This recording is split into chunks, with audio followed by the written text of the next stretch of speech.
Le grand remplacement est le nom donné à une vieille théorie complotiste d'extrême droite affirmant que les élites de la France organiseraient sciemment un changement de la civilisation et de la population française par des populations immigrées et leur culture, autrefois les Juifs ou les Italiens, aujourd'hui les musulmans.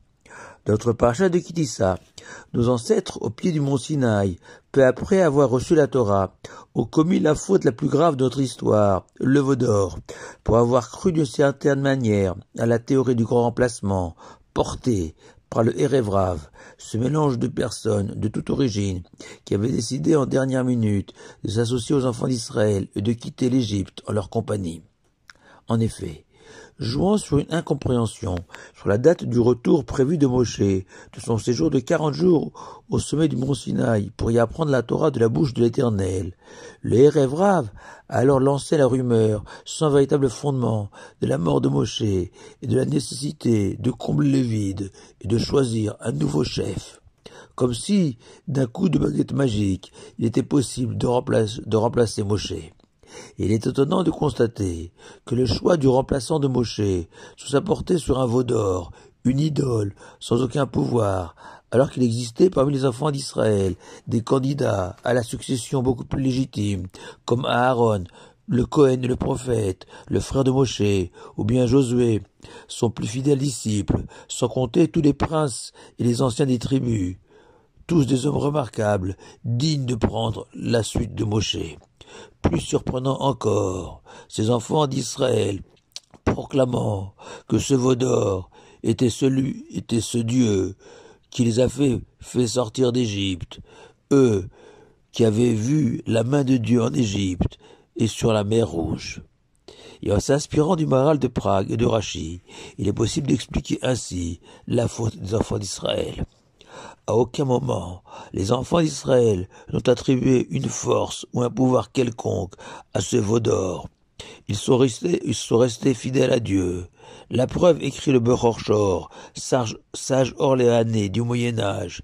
Aaron a rassemblé les enfants d'Israël autour de ce veau, en annonçant que ce serait bien une fête en l'honneur de Dieu.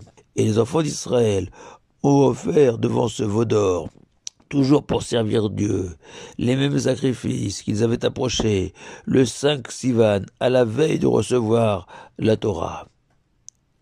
La faute est en fait résumée par les paroles du Talmud, Ivu Lelot Arbé. Les enfants d'Israël ont aspiré à d'autres divinités, mais divinités dans le sens puissance, valeur, principe, ambition, d'autres rêves, mais toujours dans le cadre d'une foi profonde en Dieu.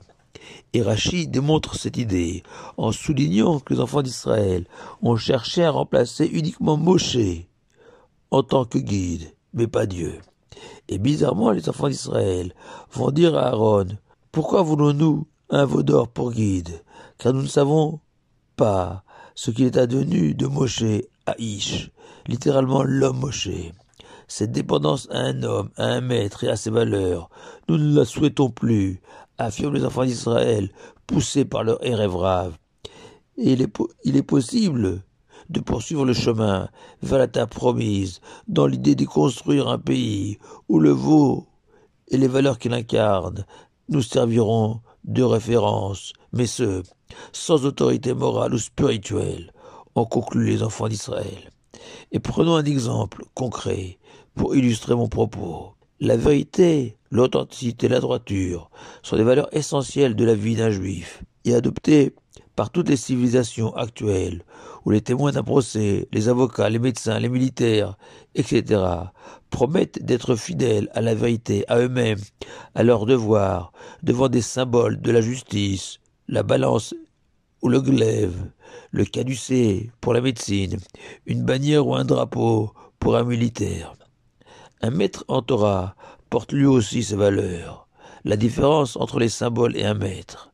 Les symboles sont limités à un cadre précis, une profession particulière, tandis que le maître et ses valeurs nous guident à chaque instant de notre vie.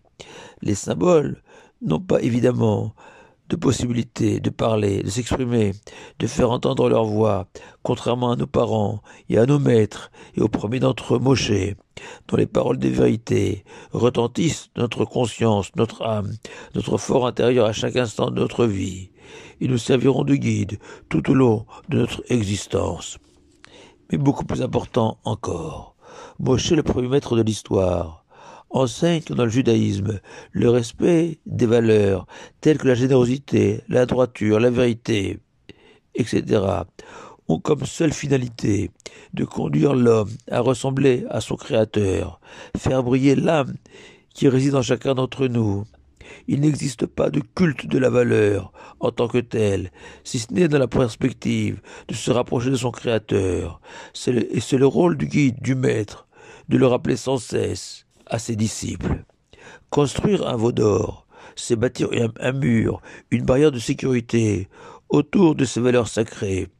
Les limiter, les circonscrire, créer une zone de non-droit dans le temps ou dans l'espace où les hommes et les femmes peuvent agir à leur guise sans plus se soucier de problèmes de conscience. Cette conscience que les enfants d'Israël ont chloroformée, endormie, anesthésiée. Allons plus loin encore. On peut parfaitement se rendre 3 fois par jour à la synagogue, à tous les offices de l'année, sans jamais avoir prié de sa vie. Comment ? En séparant la prière de sa finalité, qui est de créer un lien entre Dieu et l'homme, susciter un rapprochement entre l'humanité et son Créateur. Car faire de la prière un culte, c'est en faire une idole, alors que la prière est un moment dynamique, heureux. En un mot, sans vous choquer, on peut faire de toutes les mitzvot de la Torah des idoles si on les déconnecte de leur finalité. Faire des mitzvot, des gestes dépourvus de sens, que l'on accomplit par mimétisme, sans ferveur et sans vie, une Torah morte, autorisant toutes les dérives, tous les excès, à l'image de ces enfants d'Israël, se livrant à la débauche et à la violence, à l'ombre de ce veau d'or, silencieux, forcément. Heureusement pour nous, Moshe est redescendu du mont Sinaï, reprenant sa place et jouant son rôle de guide, d'intermédiaire entre Dieu et les hommes. Le grand remplacement n'a pas eu lieu. Shabbat Shalom à vous tous.